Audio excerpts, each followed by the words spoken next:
Like, I completely forgot about Japanese arcades as well. And Oh my god, we haven't spoken about that. yeah, we haven't spoken about that. My second home, baby. I'm at an arcade. I was at an arcade just yesterday, actually, because I wanted to get what's that piano game that you and I are really into? It's like Nostalgia, I think it's called. I think it's something like that. Yeah. Basically, in Japanese arcades are fucking next level. Oh, Yeah. Like it's like arcades just didn't die here, and there's so many cool things about Japanese arcades that you just can't get anywhere else in the world. Yeah, if you think American arcades are fun, you will nut in a Japanese arcade. Yeah, just exactly. It's a different experience to an arcade, because growing up, my arcade experience is always like kind of like, you know, House of the Dead, those type of games. Like party Time games Crisis that anyone and stuff stuff play. like that, right? Yeah, Yeah. Time Crisis, right? That's like, and they do have those. I'd say those are the only games that really translated well from like Western arcades, like maybe Dance Dance Revolution as well. I don't know, because like Japanese arcades have so many rhythm games, and It's like 80% rhythm games. but they've got so many unique ideas about rhythm games. Because I remember when I was like,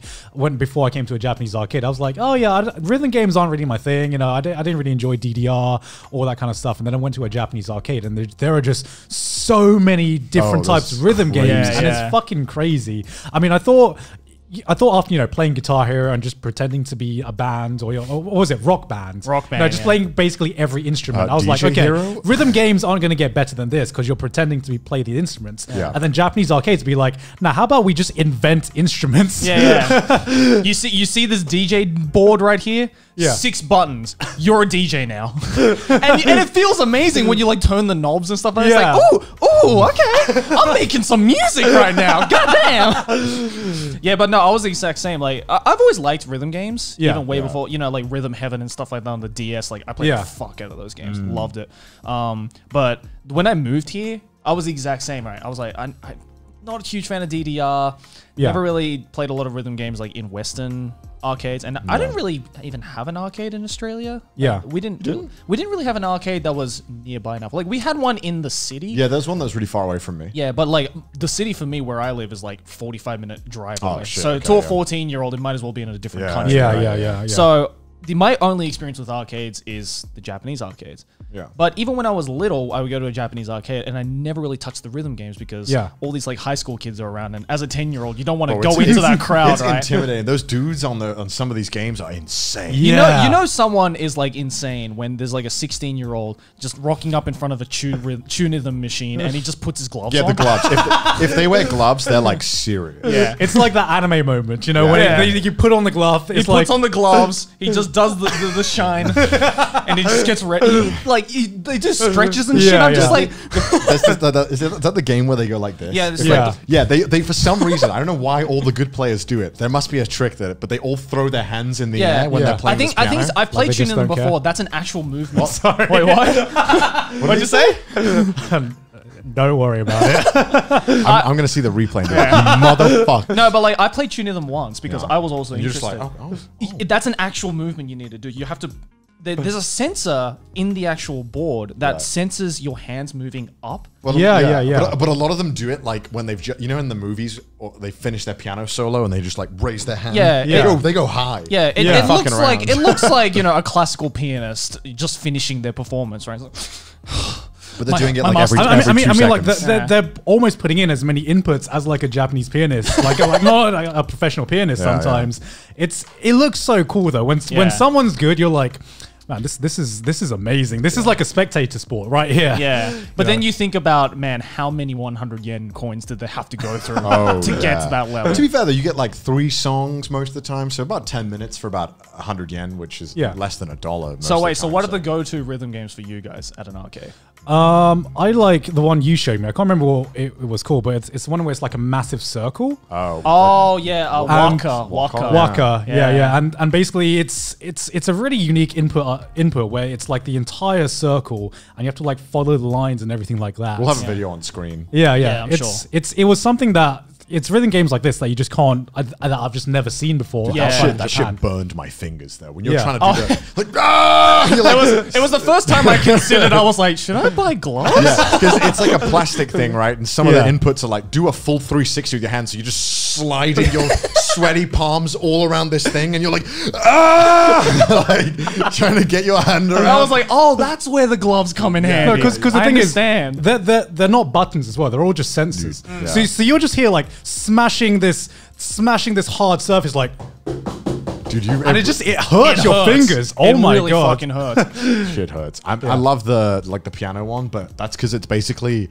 What's the other piano one where the guys do the thing in the air? What's it called? Tunism.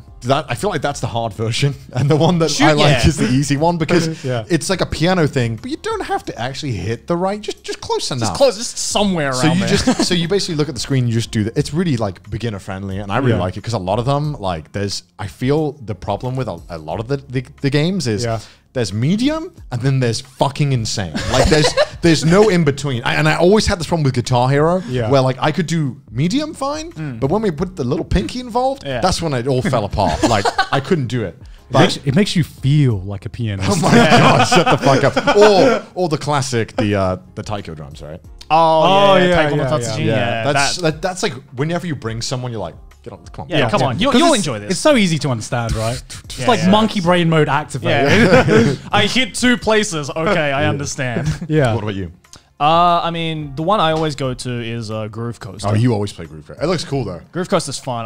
Which one's that one? Groove Coaster is the one with the giant It's like screen, pure ADHD. and there's 2 knobs that you have to like move around and tap. And I sucked at it at first, but then I went to this con in Washington DC like 2 years ago, maybe 3 years ago, right? And they had a Groove Coaster machine, but no one was in front of it. And at this point, I'd never played Groove Coaster before. Yeah. And I just saw this Groove Coaster machine that nobody was lining up in front of, and it was free to play.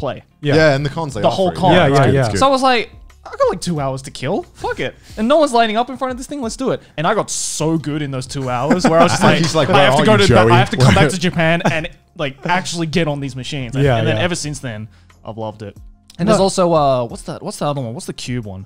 Keep forgetting. Oh, the one where you gotta like tap the things. Tap the things in time. I forgot what that's called. That one's really old. That's everywhere. Yeah. That's like a classic rhythm game in the Japanese arcade. Yeah, because I remember my first experience with like Japanese arcade games. It was there's always At that conventions. fear where you're just like, I have no idea what I'm doing. You know what I mean? Like especially at conventions when there's always that guy. Yeah. That guy who just like and he's always before you as well. Comes up with the Excel spreadsheet on the best technique. It's like, all right, I just want to play the game, but all right. and you're just standing there being like, what buttons do I press? Like I don't even know any of Like, these bro, songs. It's Time Crisis. Yeah, So- and it's always the worst at cons as well because Yeah. you know there's people standing around you. Oh, no. judging you so Yeah. hard. It's like, look at this fucking Especially when noob. you're like, if you're like a guest there, everyone's Yeah. gonna look at you like, wow, Joey's kind of sucks at that. Yeah, it's like I'm definitely gonna bring this up at their panel later. You sucked at DDR. Do you have any comments about that? Yeah, I suck at DDLs. No, but that's what I love about like Japanese arcades is that you can just lose so many hours in there, and it's really easy because it's. Oh, and you get the cards. Yeah, I was going to talk about the cards sorry, as well. sorry. Like basically, actually, you explain, Joey, because you're the one who did it for me, so you probably know the process better than me. So different machines are owned by, I guess, different rhythm game companies or whatever. Yeah. And you can, if you get so good at it, you can buy these cards for like 300 yen, which is nothing. It's like $3. And you print them out and you can save your progress on it because it's a public rhythm game. So if you just put the money in, you're treated as a guest. So your records for whatever High stage scores, you do, Yeah, all yeah. that high stuff. scores, that kind of stuff, doesn't get saved because you're just a guest. Yeah. So if you get so invested in a particular rhythm game or a number of rhythm games, you can buy these cards and to save your records and stuff like that. And you can a lot of Japanese people I know like share it online to flex on each other Yeah, they do. essentially. And like I recommend getting it anyway because there are some rhythm games like the piano one that if you don't have a card, they're going to make you sit through the tutorial, Oh my and there's God. no way to skip it. Exactly. Like I remember, I really enjoyed it, and I went to the arcade on 3 separate occasions, and for the first like 3 minutes, I was just sitting there being like, I remember I finished like my first 2 songs, and I'm like, you don't have the tutorial yet? Or like, yeah, I was still doing the tutorial every time, so I was like, I gotta get a fucking card. I need a card. Yeah. And the good thing is as well with those cards is that not only are they cheap, but a lot of the cards, the first game that you do with the card is usually free. So you actually make that is it money really? back. Yeah. So like with Groove Coaster at least, when you get it's called a Nesca card. yeah, there's Nesca, and then there's a few other ones. Yeah, then there's the Bandai one as I think, well. yeah, I have that. Yeah, so with the Nesca card at least, when the first game of Groove Coaster you play is free because you just put that money into the card. Right. Which I think is a nice compromise because That's it doesn't nice. feel That's like you nice. just you're paying extra to save your progress essentially. And you'll only have a set amount of stages as a guest. Yeah. And if you level up, you earn more stages. Yeah, exactly. Yeah. It's just cool to like go back to an arcade, every so often and just Play be your like, favorite anime song. Yeah. It's like, I got to triple S this stage, man. I just have to. I have to invest. They have money. Undertale on Groove Coaster, right? Yeah, they have the entire soundtrack. I'm Oh, fucking shit. dude. I can do level 12 Megalovania like triple S. I was pretty proud of myself. It's Not gonna lie. so cool because the on Groove Coaster they have like special animations just for the Undertale song. So really? It looks like an Undertale game playing out. On Oh the no, thing. that's every song that they have. Yeah. But even all the Vocaloid stuff as well. They Oh, use really? like the Oh, okay. music videos for it, and that's what I love about Groove Coaster because every Yeah. stage actually So looks cool. really unique as well because it has to match the song.